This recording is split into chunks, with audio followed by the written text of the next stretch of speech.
खबर जयपुर से है, जहां पूर्व सीएम अशोक गहलोत के घर पहुंचे सचिन पायलट। और आपको बताया कि गहलोत के सिविल लाइंस स्थित आवास पर पायलट पहुंचे। अशोक गहलोत से सचिन पायलट की मुलाकात हुई है। सचिन पायलट ने राजेश पायलट की 25वीं पुण्यतिथि के कार्यक्रम में शामिल होने के लिए आमंत्रित किया। तो ये तस्वीर हम आपको स्क्रीन पर दिखा रहे हैं। देखिए, मुलाकात हुई है। पूर्व सीएम अशोक गहलोत के घर सचिन पायलट पहुंचे। गहलोत के सिविल लाइंस स्थित आवास पर पायलट पहुंचे और अशोक गहलोत से सचिन पायलट की मुलाकात की ये तस्वीर सामने आई है। सचिन पायलट ने राजेश पायलट की 25वीं पुण्यतिथि के कार्यक्रम में शामिल होने के लिए आमंत्रित किया।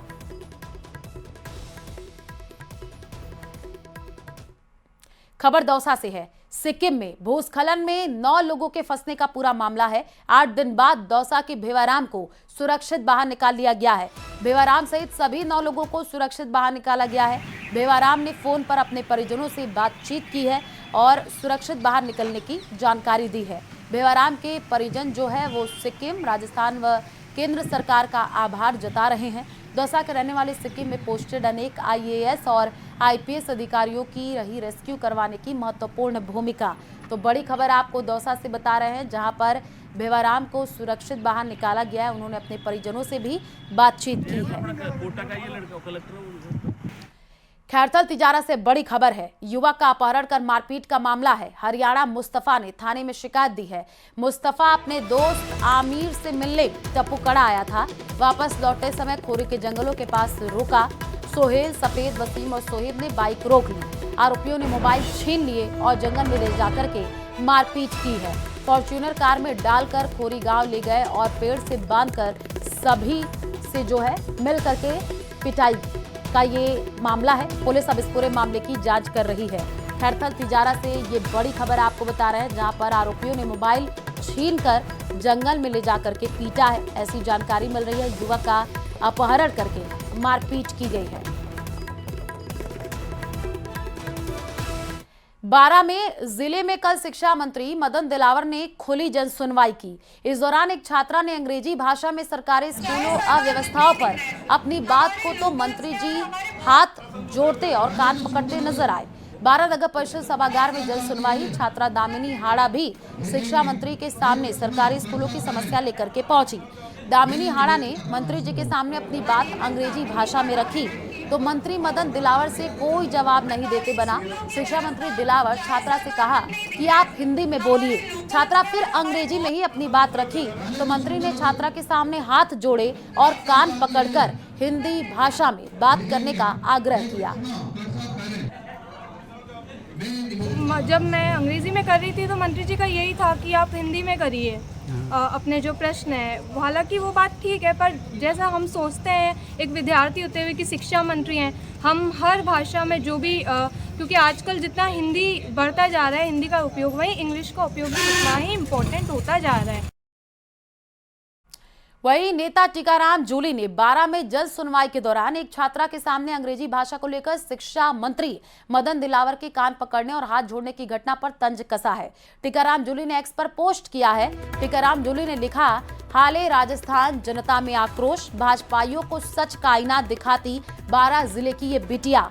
यही सत्य है, यही जागरूकता है, यही भविष्य है। कांग्रेस सरकार द्वारा शुरू की गई जन कल्याणकारी योजनाओं को बंद करने का हर फैसला अब सवाल बनकर सत्ता के दरवाजे पर दस्तक दे रहा है। सरकार को एक बार फिर सोचना चाहिए और जनता के हितों को प्राथमिकता देनी चाहिए। बंद की गई सभी योजनाओं को सुचारू रूप से फिर से शुरू करना चाहिए। ये तो शुरुआत है। प्रदेश की जनता जाग चुकी है, अब वो चुप नहीं बैठेगी। वही नेता टीकाराम जूली के पोस्ट पर मंत्री जवाहर सिंह बिड़म ने कहा कि उनके बयान में दम नहीं है। कांग्रेस सरकार की कोई योजना नहीं थी। कांग्रेस कार्यकाल में खाओ पियो अभियान चला रहा था। टीकाराम जूली आलाकमान को खुश करने के लिए ऐसा पोस्ट कर रहे हैं। जूली का एक बयान सोशल मीडिया पर देखा है। अब उनके बयान में कोई दम है तो है नहीं। वो कह रहे हैं कि कांग्रेस की योजनाओं को बंद कर रहे हैं। आपकी योजना थी क्या? आपका तो खाओ पियो अभियान चल रहा था। आप जूली जी थोड़ा सा तुलनात्मक अध्ययन करिए। और आप जब अकेले में मिलते हो तो कहते हो मुख्यमंत्री जी से बढ़िया कोई नहीं है, भारतीय जनता पार्टी अच्छा काम कर रही है। कांग्रेस के उच्च स्तर के नेताओं के दबाव में आप इस तरह के उलझुल बयान देना बंद करें। अलवर उद्योग नगर थाना क्षेत्र ईएसआईसी मेडिकल कॉलेज में महिला के साथ दुष्कर्म के मामले में नेता प्रतिपक्ष टीकाराम जूली निंदा करते हुए कहा कि इससे ज्यादा दुखद बात नहीं हो सकती कि बलात्कार पीड़िता का मुकदमा दर्ज नहीं किया गया। अधिकारियों के पास जाने के बाद ही उसका मुकदमा दर्ज किया गया।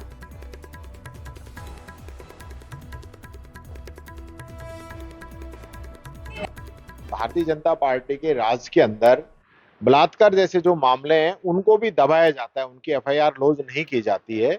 और कोई परिवादी अगर उच्च अधिकारियों के पास पहुंच गया, मीडिया के पास पहुंच गया, तो उसकी रिपोर्ट दर्ज होती है। तो ये चीज क्लियर होगी। एक हमारी सरकार थी जिसने ये निर्देश दिए थे कि महिलाओं की एफआईआर तुरंत दर्ज होगी और एसपी ऑफिस तक भी दर्ज होगी। उसको कोई डिनाई नहीं कर सकता, मना नहीं कर सकता। लेकिन जो लोग नहीं सहेगा राजस्थान की बात करते थे, रेप और बलात्कार की घटनाओं पे बहुत बड़े बड़े बयान देते थे, आज वो लोग सारे कहीं छुप गए हैं। सवाई माधोपुर से बड़ी खबर है। एसीबी की बड़ी कार्रवाई देखने को मिली है। सीएमएचओ ऑफिस के एक प्रशासनिक अधिकारी को ट्रैप किया गया है। एसीबी ने भूपेंद्र बिहारी शर्मा को ट्रैप किया है। 25,000 रुपए की रिश्वत लेते जो है ट्रैप किया गया है। जांच रिपोर्ट को डॉक्टर के पक्ष में करने की एवज में ये रिश्वत मांगी थी। खंडार में पद स्थापित एक चिकित्सक की शिकायत पर यह कार्रवाई हुई है।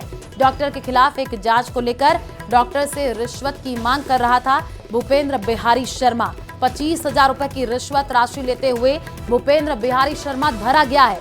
एसीबी के एसपी ज्ञान सिंह ने कार्रवाई को अंजाम दिया है। तो ये बड़ी खबर इस वक्त आपको बता रहे हैं। सवाई माधोपुर से जानकारी है। एसीबी की बड़ी कार्रवाई देखने को मिली है। सीएमएचओ ऑफिस के एक प्रशासनिक अधिकारी को ट्रैप किया गया है।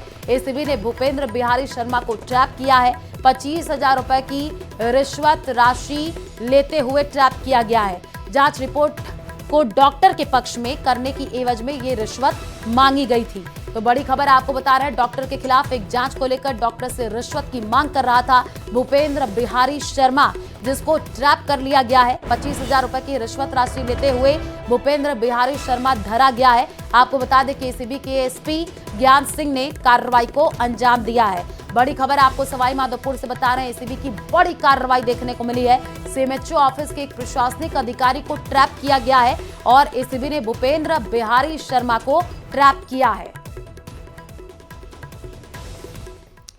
खबर सीकर से है। निर्जला एकादशी और आज द्वादश पर खाटू श्याम जी में आस्था का सैलाब उमड़ रहा है।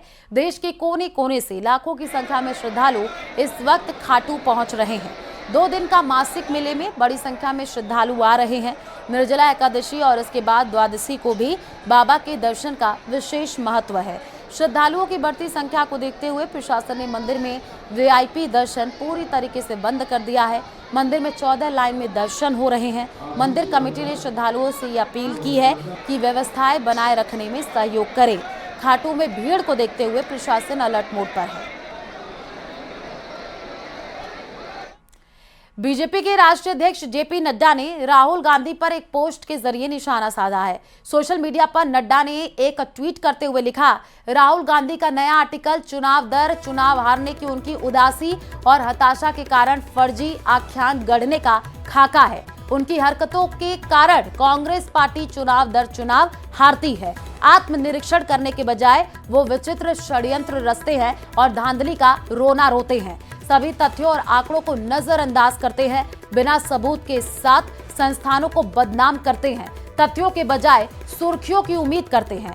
बार बार उजागर होने के बावजूद वह बेशर्मी से झूठ फैलाते रहते हैं और वो ऐसा इसलिए कर रहे हैं क्योंकि बिहार में उनकी हार निश्चित है। एक्स हैंडल पर पोस्ट आपको दिखा भी रहे। लोकतंत्र को नाटक की जरूरत नहीं, उसे सच्चाई की जरूरत है। और